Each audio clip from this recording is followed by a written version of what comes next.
Hello, hello, hello. Good morning. Welcome to Get Rich 101. Welcome to Fiance Files. Fiance Files. Yeah. Welcome to Fiance Files. Say cool. And that's me and Fee talking about money and all things. All things. Yes. And thank you so much to New Thought Media for giving Sekou rights this platform because it is helping him grow and grow and grow. Thank you. I got you, Sekou. Yeah. And also remember that we are just talking about what we've come up with. Or what we've learned. What we've learned. Yes. You should take what you learn from us and add your own knowledge to it. Mm-hmm. And you can grow. Grow from where you are. So Sekou, are we going back to bed after this? I don't know. I'm feeling kind of tired. We just did an interview. Our first international podcast. Oh, international. Yeah. I didn't think about it that way. Yeah, he's out of Portugal. Yeah, Portugal. Mm-hmm. Yeah, that was nice. Great questions. Great interview.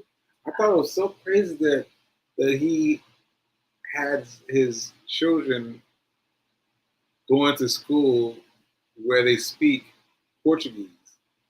I was like, what? That's crazy. And you know what? What he said so many things that gave me chill bumps and inspired me. More importantly, it reminded me of the power that I believe we all have within us to get ourselves from wherever we are to wherever we want to be. He gave several examples of he and his wife. They're from Australia, different parts of Australia. They are both chiropractors, and they were bored in Australia.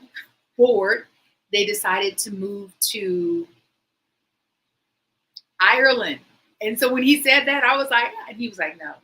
He said, Ireland is beautiful, but business, it was not where they needed to be. They lived in Ireland for a year, moved back to Australia, moved in with the in-laws so that they could rebuild, ended up starting a practice together, got bored, decided to sell the practice and move to another part of Australia where he's from. Got bored there, decided to, then they had one child, I believe, moved the family to Portugal. And his kids, they now have two children. The children started their education in Portugal in international school. They decided, no, we're going to take them out of international school. We're going to put them in Portugal's public school system where they speak Portuguese. I was like, yeah. Now you got the full story of why I was saying they're speaking that another language. I was like, wow. Yeah. And I love that they didn't allow being parents and having young children to deter them from providing a different life for themselves, but also for their children. I was like, he is speaking my travel language. That's a new one, travel language. Travel language. Yeah, so we've been up, well, we're part of the 5 a.m. club. Sekou was up at 4:20 a.m. Right? I put that back to sleep, though. Yeah, but still you were up.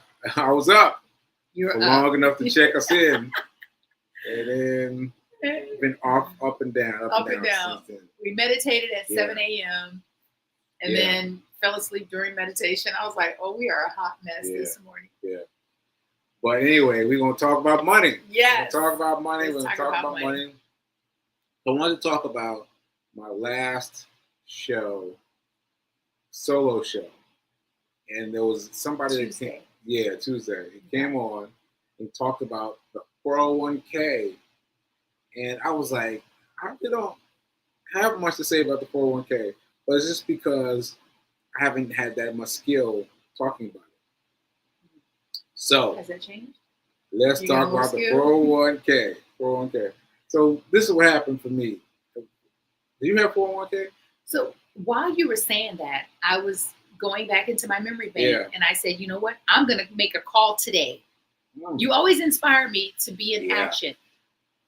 I believe, so I worked for the benefits department. I worked in the benefits department for a company in Houston, Texas, when I think I started with them when I was 20 or 21. Mm.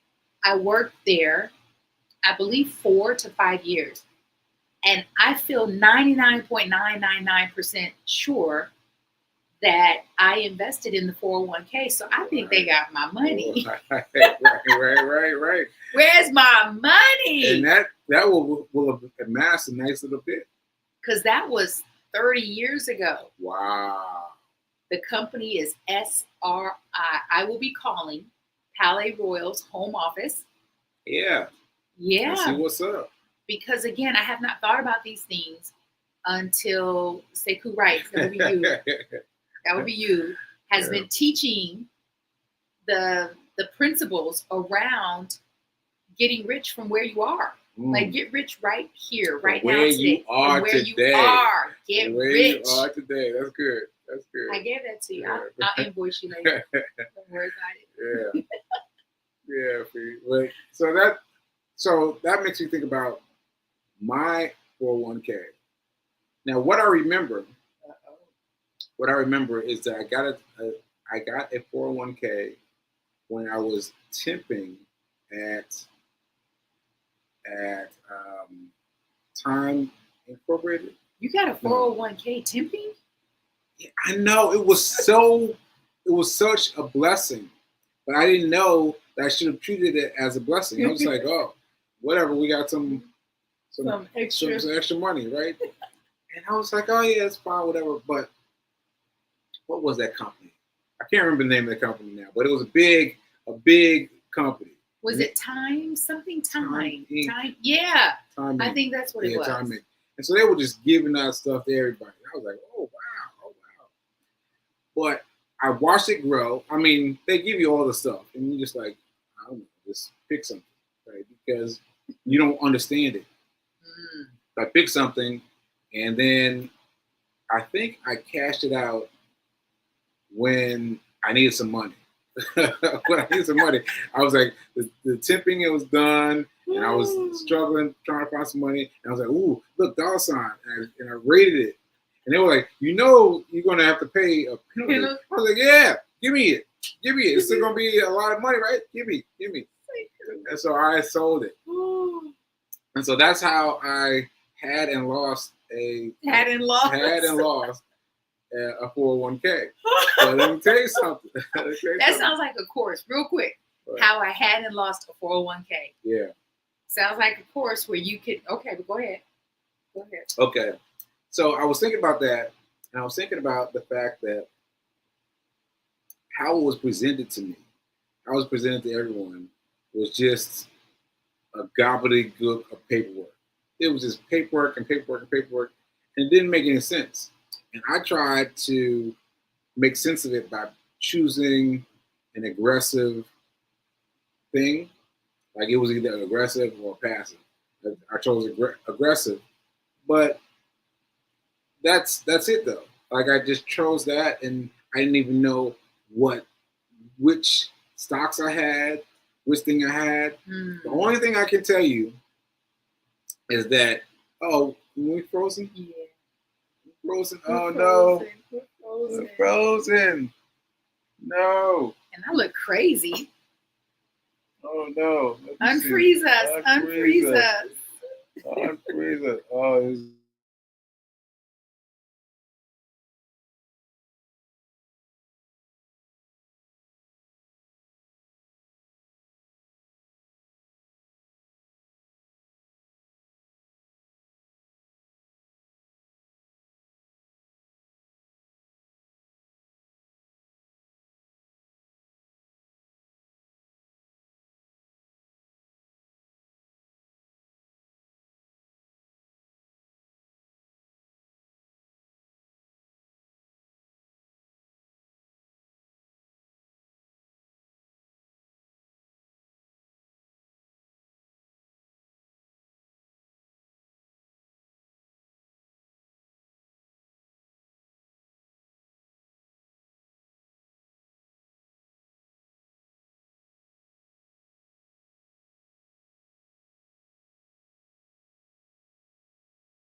think we're back.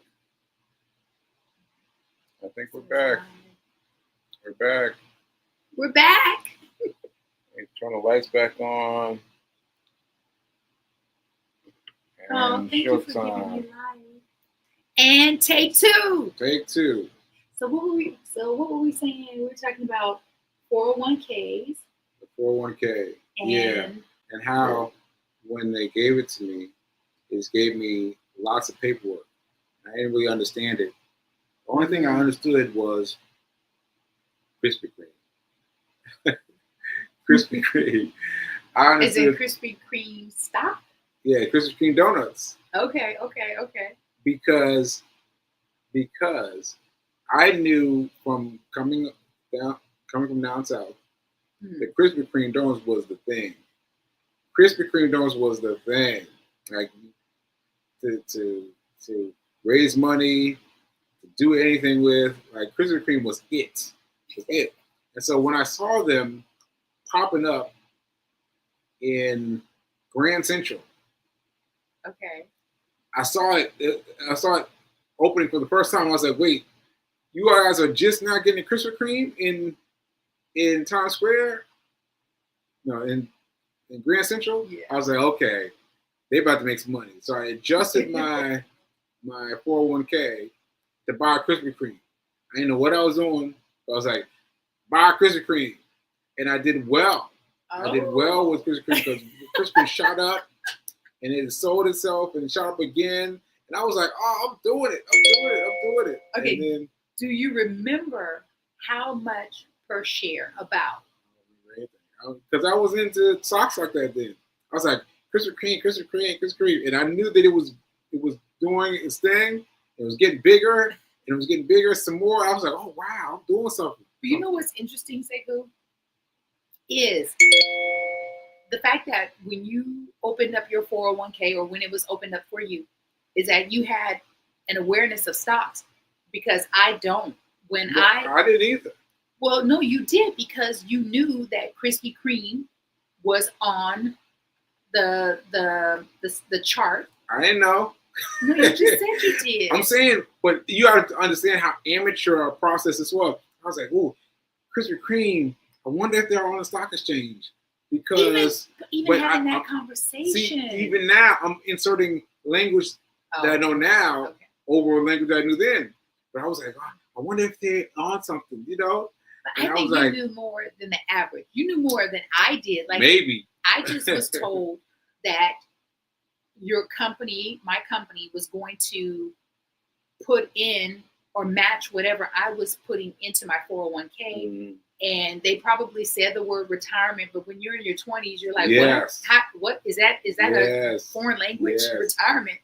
So right. That's what I remember. I remember them talking about retirement, and this would be a good time for them. I was like, I'm taking money now. I think they need to use different language when you're communicating with young people who, because we've all, I'd like to meet one young person who has said, even if they're an older young person, who has said, when I was in my 20s, I believed that I would not live forever.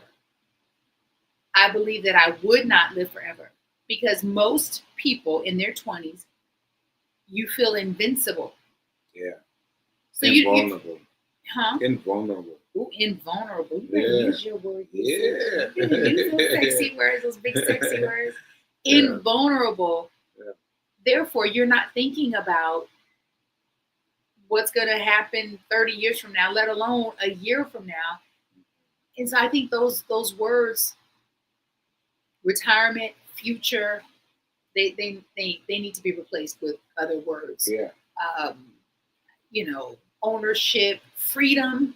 Like if you said freedom to travel, because you're speaking my travel language, my love language, I would have been like, wait, huh? So what? Right. You know what I'm saying? If I had known then that my future self was going to be reaching back to me, that would have been a little bit of a thing that would have kept me thinking about it. Because what I did was I sold it all. I sold it at Chipotle. I sold all my 401k, took it out, took the hit. Do you remember how much? I don't even remember how much. Oh my But I knew I needed money. Need money. Need money. Here's the dollar sign. Let's take that. Let's take that. Okay, do you remember what you needed the money for? No. Do you have any recollection? No, I don't even remember what I needed the money for. The great big, the great big catastrophe I needed the money for. I don't even remember what it was. I was like, oh man. And I just took it. I just took that money out. And so what I would do if I had to do it over again. Yes. If I had to do it over what would you again, do differently? I would. What would you do? I would see if I could change it into S&H 500, S&P 500, to the S&P 500, right? And what is the S&P 500? The S&P 500, for those of you listening out there, is a huge base of 500 stocks. 500? 500 stocks. 500 stocks. 500 companies. 500 companies that are the best and brightest companies located in the United States. Like that is crazy. Like think about it. Like think about I can't remember where they are, but like let's say McDonald's and what's another big restaurant? Walmart. It's a store, not a restaurant, but Walmart. Mm-hmm. Imagine being able to get all 500 of the biggest companies in America right now. I was like, oh, that is lovely. That's lovely. And it only costs you around $500 to do it, but you can buy it in fractional shares, and just keep building up. So if I could have done that with my 401k, and if I had known that I needed to leave it alone, and let that money reach back for me, I would have done it. I'd like to think I would have done it. Yeah, I mean, I think we all could reach back to our younger former selves and say what we wish we would have done and what we wish we could have done and what we wish we would have done. Yeah. But here's the good news. You ready for some good news? Y'all ready for some good news? Good news. The good news is that it's not too late. You're not too old, and you get to start where you are with what you have. The key is to start. That reminds me of this quote I heard yesterday or sometime recently. I need to remember it fully, but he said that you can't restart from where you are. No, I'm sorry. Don't mess it up. Just save it. Just save it, because I want to try to get it. Can you pull it up? Can you look it up? No. But he said, what matters is that you start from where you are. You can build a new beginning by starting from where you are. And I was like, again. You can build a new beginning, new ending. You have to build a new ending by starting from where you are. And I was like, oh, that suits me because I was really late to the game. That is so profound, because oftentimes we won't even start because we're so afraid of where we are. You won't even start. And I think that's applicable for every potential scenario, whether it's working out, whether it's deciding to get a degree, go to college, maybe get a certificate, take a class. I mean, if you're still living, you still have time. Why? Because you're still here. And what else are you going to be doing with that time? Right. Living, right? Right. Yeah. I mean, I tell you, I am so grateful. I am so grateful that I knew you personally and trusted you and just decided to say yes during COVID, during the most challenging time in our lives. And when I say our lives, I mean all of us who lived through COVID. I mean, because we didn't experience, the Spanish flu and all of these other worldwide tragic, health, what I'm trying to say? Like, we weren't there, right? So COVID is the only barometer we have. If you're a Gen Xer, at least, and a millennial. We only have COVID. We did live through the Great Depression and again the Spanish flu. So it was like the biggest uncertain time in the whole world. None of us knew what it was and what was going to happen and what could happen. And yet and still, some of us said, okay, we got to do something different. And when Sekou suggested that I take monies from my Cash App and buy Bitcoin, I just trusted and I said yes. And then when you said fee, Google's stock is splitting. Like what? What is splitting? I think that's what happened with Krispy Kreme. I think the stock must have split. I didn't even know the words then, but that's what happened. Oh, yeah. And I remember you saying that. You said fee. And it was going to happen on a Thursday. I remember July 14th is when it happened. Is when the stock split, or I think that was the last day, something like that. And he said, "Fee, if you don't have the money, I'll send you the money, but you have to get this stock." So I did. And then when Sekou, you said, "Fee, I'm buying Starbucks stock because I drink Starbucks." And I was like, "But I don't drink Starbucks." He's like, "Right, well, you can still invest in Starbucks even if you don't drink it." And I was like, "No.